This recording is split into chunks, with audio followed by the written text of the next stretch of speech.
My work is across stress resilience. And I have to be honest with you, the last few days I've been sitting here whilst I was madly working on some things that I could get out to you all. I actually couldn't, because I was watching all this stuff flood onto social media and all these opportunities. And it got me thinking that I know that in the state of fear, new behaviors and new learning doesn't tend to stick. So what we need to do first right now is raise hope and possibility. And for some of you, even my words saying that, you're going to sort of think, yeah, you know what, I don't feel very optimistic right now. And I get that. It's like me saying, you know what, you'll get through this and you'll be stronger on the other side. And you know what, that doesn't help. I know that doesn't help. It's like when you've lost someone that you love and somebody says, you'll get through this. Do you know what, at that point in time, it doesn't feel like you're going to, and it doesn't make any difference because you have no idea how you're going to do that. So what I would ask is going back to what we know about the brain and fear and how we make optimism scream louder than fear so that we can actually take some action. And what I know is for a lot of people, when we can't find a solution, and for some and for many, there is no solution, and we haven't hit the health crisis and the loss around that yet. What happens in that is that we're in that state of anticipatory anxiety and we can't make a choice. That basal ganglia is looking at all the variables, but we cannot send action to the action centers of the brain because it's constantly reviewing those variables and not moving forward with anything. So I want to come back to the absolute core of what my work sits around, and that is our behavior, that our behavior matters.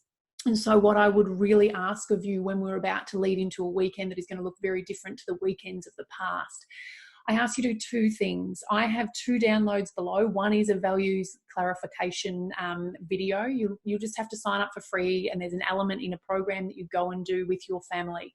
The second aspect is downloading a whole bunch of stress triggers, because within those stress triggers, I guarantee you there will be some elements in there that you can take action on, and action will get us out of that anticipatory anxiety. It will give us more wind to the brain so we can start to move toward hope and possibility.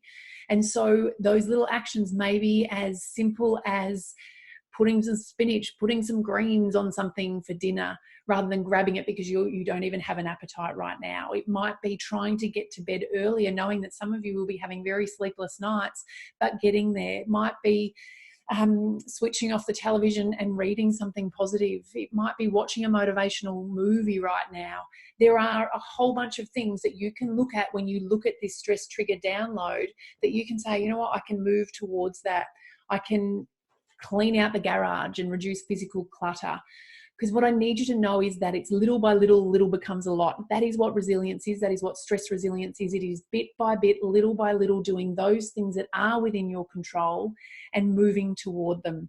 And again, coming back to that values work, because the opportunity in this, when we eventually get through the heartache and the difficulty around it, which can take a very long time, is that we can set up a life, a way of living that is more aligned with what is important to us and our values than ever before. And we can move away from the direction that we were heading around disconnection from each other, from nature, from the stress and physical and mental health declining.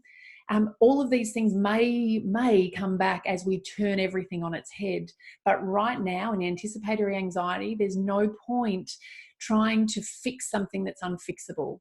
I just ask you to download that form, find one or two things, share them if you like, and tell us what you're going to work toward. One or two stacks up and helps with that stress resilience so that you can move through this as safely as you can. Take care and be well.